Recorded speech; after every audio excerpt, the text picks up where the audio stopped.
କୁଆକୁଲିର ରାବଣ ଶୁଣୁ ସେଦ ଛାଡ଼େ ମାଉସୀ ଆଉ ସଜାଡ଼ି ଦିଏ ତାର ସେଇ ଝୁଡ଼ିଟାକୁ। ଝୁଡ଼ିରେ କେତେ କ'ଣ ଖାଇବା ଜିନିଷ ସଜାଡ଼ି ଦିଏ ଆଉ ତା ସାଙ୍ଗକୁ ମିଠା ଦହି।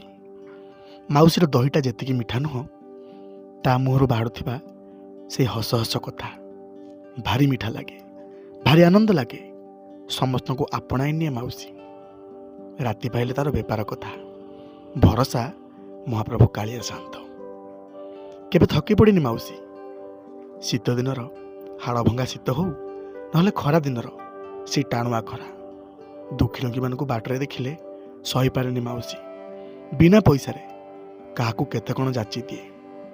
ଆଉ ପ୍ରତିଦିନ ମାଉସୀର ଅପେକ୍ଷାରେ ଥାଏ ଯଶବନ୍ତପୁର ଗାଁ। ଗାଁର ଲୋକମାନେ ଭାରି ସ୍ନେହୀ, ଭାରି ଶ୍ରଦ୍ଧାଳୁ। ମାଉସୀକୁ କେହି ଖାଇବାକୁ ଡାକନ୍ତି ତ ଆଉ କେ ମୁଣ୍ଡ ଗୁଞ୍ଜିବାକୁ ଜାଗାଟିଏ ବି ଦିଅନ୍ତି। କାହିଁକି ନା ମାଉସୀ ଯେତେବେଳେ ଘର ମୁହାଁ ହୁଏ ସେତେବେଳକୁ ସଞ୍ଜ ବୁଡ଼ି ଯାଇଥାଏ। ବାଟରେ ଗହୀର ବିଲଟିଏ ପଡ଼େ। ଭାରି ଡର ଲାଗେ ମାଉସୀକୁ। ବୁଢ଼ୀ ଲୋକଟାଏ, ଟୋକେଇଟାକୁ ମୁଣ୍ଡେଇ କେତେ ବାଟ ଚାଲିବ ଯେ ଭୟ ଲାଗେ।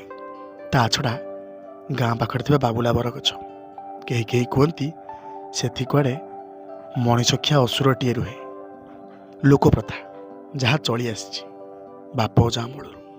ଦିନେ ମାଉସୀ ତାର ସବୁତକ ବେପାର ସାରି ଘର ବାହୁଡ଼ା ହେଉଥାଏ। ହଠାତ୍ ତାର କାନରେ ପଡ଼ିଲା, କେତେ ଦିନକୁ ମନ ବାନ୍ଧିଛୁ ଅଣ୍ଟ, କି ଘେନି ଯିବୁ ତୋର ଛୁଟିଲେ ଘଟ।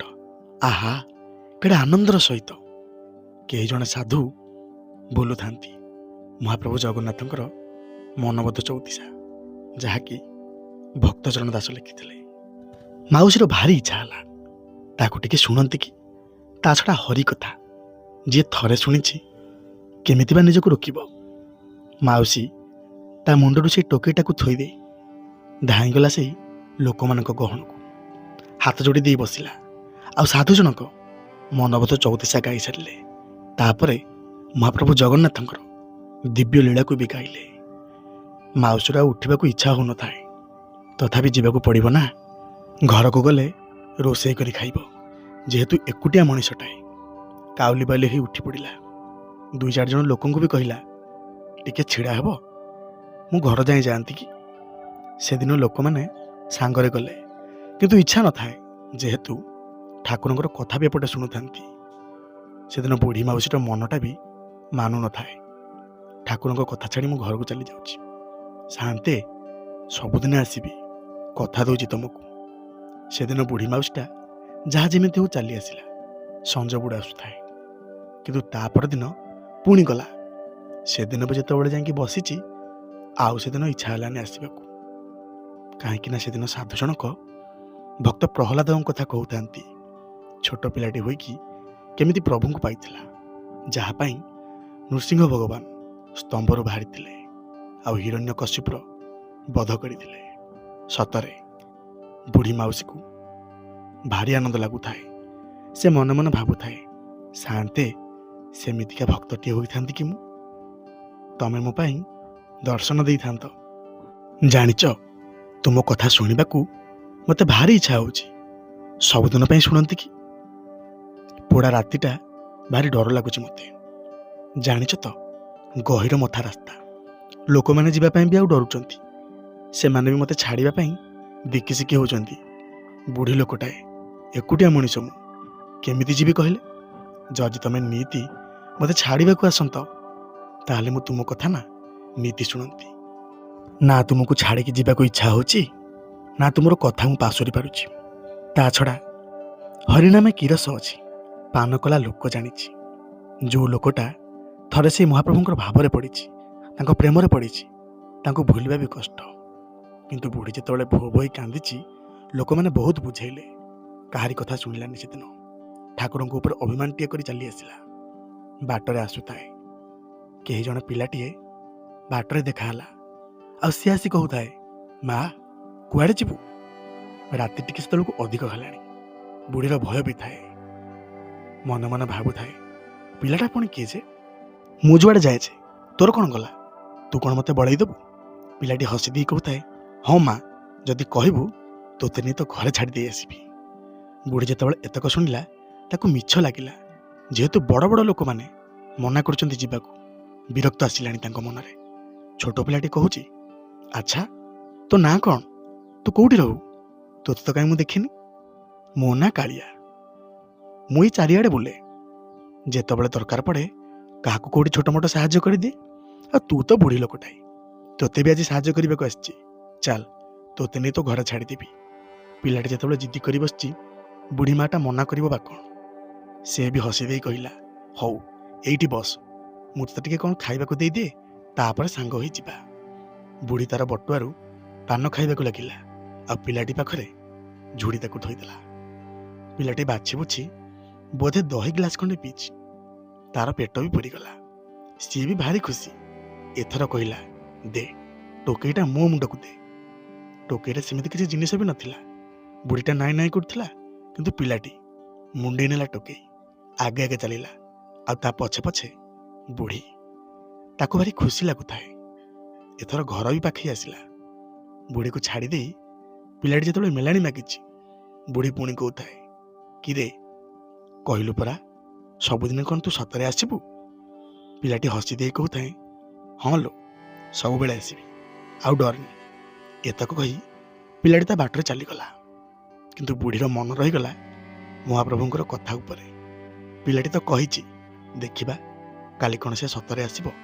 କାଲି ବି ଯିବି, ମୋ ମହାପ୍ରଭୁଙ୍କର କଥା ମୁଁ ଶେଷ ପର୍ଯ୍ୟନ୍ତ ଶୁଣିବି। ରାତି ପାଇ ସକାଳ ହେଲା। ବୁଢ଼ୀ ତା ବେପାରକୁ ଗଲା। ମନ ଜମା ସେଦିନ ବେପାରରେ ଲାଗିଲାନି। କାହାକୁ ବାକି ଦେଇଛି କି କାହାଠାରୁ ପଇସା ରଖିଛି, ସେତକ ବି ହିସାବ ରଖିନି ସେ। ତାର କେବଳ ଇଚ୍ଛା ଥାଏ କେମିତି ବେପାର ସାରିକି ସଞ୍ଜ ବୁଡ଼ି ଯାଇ ସେ ସାଧୁଙ୍କର କଥା ଶୁଣିବ। ତାହା ହିଁ ହେଲା। ସଞ୍ଜ ବୁଡ଼ିଗଲା। ସଭାମେଳରେ ବସିଲା। ମହାପ୍ରଭୁଙ୍କର କଥା ଶୁଣିଲା। ହାତ ଯୋଡ଼ି ଦେଇ ଆଖିରୁ ଲୁହ ମଧ୍ୟ ଗଡ଼େଇଲା। ସାଆନ୍ତଙ୍କର କଥା ନା, ତାଙ୍କର କଥା ଶୁଣିଲେ ଯଦି ସେତିକି ଭାବ ନ ଆସେ, ଯଦି ଆଖିରୁ ଦୁଇ ଟୋପା ଲୁହ ନ ଗଡ଼ିଲା, ତାଙ୍କର କଥା ଶୁଣିବି କିଛି ଲାଭ ନଥାଏ। ସତରେ ତାଙ୍କର ସେ ଚକା ଚକା ଆଖି ଦେଖିଦେଲେ ଯେତିକି ଆନନ୍ଦ ମିଳେ, ତାଙ୍କ କଥା ଦୁଇ ପଦ ଶୁଣିଦେଲେ ସେତିକି ବି ଆନନ୍ଦ ଲାଗେ। ବୁଢ଼ୀର ଭାବ ବଢ଼ିଗଲା ସେଦିନ। ବୁଢ଼ୀ ବସିଛି ଯେ ବସିଛି। ରାତି 8ଟା କି 9ଟା ହେବ। ଲୋକମାନେ କିନ୍ତୁ ଆଶ୍ଚର୍ଯ୍ୟ, ଯେଉଁ ବୁଢ଼ୀଟା ସଞ୍ଜ ନ ହଉଣୁ ଚାଲିଯାଏ, ସେ ଆଜି ଏତେ ରାତି ଯାଏଁ ବସିଯିବା କେମିତି? ତାକୁ ଯେତେବେଳେ ପଚାରନ୍ତି, ବୁଢ଼ୀ ହସି ଦେଇ କହୁଥାଏ, ମୋତେ ମୋ କାଳିଆ ନେବ ଛାଡ଼ିବାକୁ। ଲୋକମାନେ କେହି ବିଶ୍ୱାସ କରିପାରୁନଥାନ୍ତି। କୋଉ କାଳିଆ? କିଏ ପୁଣି ନେବ ଏତେ ବଡ଼ ଗହୀର ମଥା ରାସ୍ତାରେ?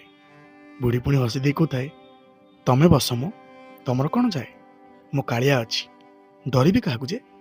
ଏଥର ସଭା ବି ଭାଙ୍ଗିଗଲା। ସାଧୁ ଜଣକ ନିଜ ଘରକୁ ଚାଲିଗଲେ, ଆଉ ବୁଢ଼ୀ ମାଉସୀ ଦେଖିବା କ୍ଷଣି କାଳିଆ ପାଖକୁ ଚାଲି ଆସିଲା। ପୂର୍ବଦିନ ପରିକା ପୁଣି ମୁଣ୍ଡରେ ବୁଢ଼ୀର ଝୁଡ଼ିକୁ ମୁଣ୍ଡେଇ ନେଲା। ଆଗେ ଆଗେ ଚାଲିଥାଏ, ବୁଢ଼ୀ ତା ପଛେ ପଛେ। ଲୋକମାନଙ୍କ ମନରେ କିନ୍ତୁ ପ୍ରଶ୍ନ ଆସିଲା, ଚାଲିଲ ଦେଖିବା, କିଏ ସେ କାଳିଆ ବୁଢ଼ୀକୁ ନୀତି ନେଉଛି ଛାଡ଼ିବା ପାଇଁ, ପୁଣି ରାତିରେ? ସମସ୍ତେ ଯେତେବେଳେ ଧାଇଁ ଯାଇ ଲୁଚିକି ଦେଖନ୍ତି, ସମସ୍ତେ ଆଶ୍ଚର୍ଯ୍ୟ ହେଇଗଲେ। ଆରେ ଏ କ'ଣ? ମହାପ୍ରଭୁ କାଳିଆ ସାଆନ୍ତ ଟୋକେଇଟିଏ ମୁଣ୍ଡେଇ ଆଗରେ ଚାଲିଛନ୍ତି, ଆଉ ତା ପଛରେ ବୁଢ଼ୀ ମାଉସୀ ପାନ ଖାଇ ଖାଇ ଚାଲିଛି। ଆହା, କି ଆନନ୍ଦ ଦୃଶ୍ୟ! ଆଖିକୁ ବିଶ୍ୱାସ ନ ହେଉଥିଲେ ବି ସତ, ମହାପ୍ରଭୁ କାଳିଆ ସାଆନ୍ତ ତାଙ୍କ ଭକ୍ତକୁ ଡର ଲାଗୁଛି ବୋଲି ଛାଡ଼ିବାକୁ ଆସିଛନ୍ତି। ସତରେ ଲୋ ବୁଢ଼ୀ ମାଉସୀ, କେଡ଼େ ଭାଗ୍ୟବତୀ ତୁ। ମହାପ୍ରଭୁ ତୋରି ପାଇଁ ଆସୁଛନ୍ତି। ଆମେ ନିତି ତାଙ୍କୁ ପୂଜା କରୁଛୁ, ତାଙ୍କ କଥା ବି ଶୁଣୁଛୁ, ତାଙ୍କ ଭଜନ ଜଣାଣ ଗାଉଛୁ, ହେଲେ ଆମର ସେମିତିକା ଭାବ ନାହିଁ ଲୋ ମାଉସୀ। କାଲିକି ତୁ ଆ, ତୋ ପାଦ ଧୂଳି ଟିକେ ନେବୁ। ସେୟା ହିଁ ହେଲା। ତା ପରଦିନ ଯେତେବେଳେ ମାଉସୀ ଆସି ସଭାରେ ପହଞ୍ଚିଛି, ସାଧୁ ଜଣକ ଠାକୁରଙ୍କର କଥା କହିବେ କ'ଣ, ସିଧା ଆସି ମାଉସୀର ପାଦ ତଳେ ପଡ଼ିଗଲେ। ମାଉସୀ ଲୋ, ତୋତେ ପାଇକି ଆମେ ଆଜି ଧନ୍ୟ। ଜାଣିଛୁ, ପ୍ରତିଦିନ ତୋତେ ସଞ୍ଜ ବୁଡ଼େ ସେଇ ମହାପ୍ରଭୁ କାଳିଆ ସାଆନ୍ତ ବାଟ କଢ଼େଇ ନେଉଛନ୍ତି, ଆଉ ତୋତେ ଡର ଲାଗୁଛି ବୋଲି ସେଇ ଗହୀର ମଥା ରାସ୍ତାରେ ତୋ ଟୋକେଇଟାକୁ ମୁଣ୍ଡେଇ ମୁଣ୍ଡେଇ ଆଗରେ ଚାଲୁଛନ୍ତି। ମାଉସୀ ଯେତେବେଳେ ଏତକ ଶୁଣିଛି, ତା ଆଖିରୁ ମଧ୍ୟ ଲୁହ ଝରିଗଲା। ସାଆନ୍ତେ, ପରମ ଦୟାଳୁ ତୁମେ। ସେଦିନ ମନ ଉଣା କରିଥିଲି, ତୁମକୁ କେତେ କ'ଣ କଥା କହିଯାଇଥିଲି ବୋଲି, ଆଜି ମୋତେ ଛାଡ଼ିବାକୁ ଚାଲି ଆସିଛ ନା? ସାଆନ୍ତେ, ତୁମରି କରୁଣା ଥାଉ ଏ ଦୁଃଖୀ ଭକ୍ତ ଉପରେ। ଆଉ ସେଇ ଦିନଠାରୁ ସେଇ ବୁଢ଼ୀ ମାଉସୀ କେବେ ହଇରାଣ ହେଇନି। ସବୁଦିନ ପରିକା ମହାପ୍ରଭୁଙ୍କର କଥା ଶୁଣେ। ଆଉ ଶେଷରେ ଲୋକମାନେ ନେଇ ମାଉସୀକୁ ତା ଘରେ ଛାଡ଼ି ଦେଇ ଆସନ୍ତି। ହଁ ଆଜ୍ଞା, ଭକ୍ତର ଭକ୍ତି ହିଁ ସେମିତିକା। ଯଦି ସେ ଭକ୍ତିରେ ମହାପ୍ରଭୁଙ୍କୁ ସମ୍ପୂର୍ଣ୍ଣ ରୂପେ ନିଜକୁ ସମର୍ପଣ କରିଦେଇଥାଏ, ଠାକୁରେ ତା ଦୁଃଖ ବେଳେ ତା ପାଖରେ ଛିଡ଼ା ହୁଅନ୍ତି, ତାକୁ ସାହସ ଦିଅନ୍ତି, ତା ସାଥିରେ ରୁହନ୍ତି। ଏହା ହିଁ ସତ୍ୟ। ନମସ୍କାର। ମହାପ୍ରଭୁ କାଳିଆ ଶାନ୍ତଙ୍କ ପାଇଁ ଛୋଟ କାହାଣୀଟିଏ। ଯଦି ଆପଣମାନଙ୍କୁ ଭଲ ଲାଗିଥାଏ ଜଣାଇବେ ନିଶ୍ଚୟ। ଆଉ ଯଦି କଥା ଛଳାରେ ସାମାନ୍ୟ ମଧ୍ୟ ତ୍ରୁଟି ଥାଏ ମୋର, କ୍ଷମା କରିବାକୁ ଅନୁରୋଧ। ପୁଣି ଦେଖାହେବ ନୂଆ କାହାଣୀ, ନୂଆ ଅନୁଭୂତି ଆଉ ମହାପ୍ରଭୁଙ୍କର ଦିବ୍ୟ ଲୀଳାକୁ ନେଇ। ଜୟ ଶ୍ରୀ ଜଗନ୍ନାଥ।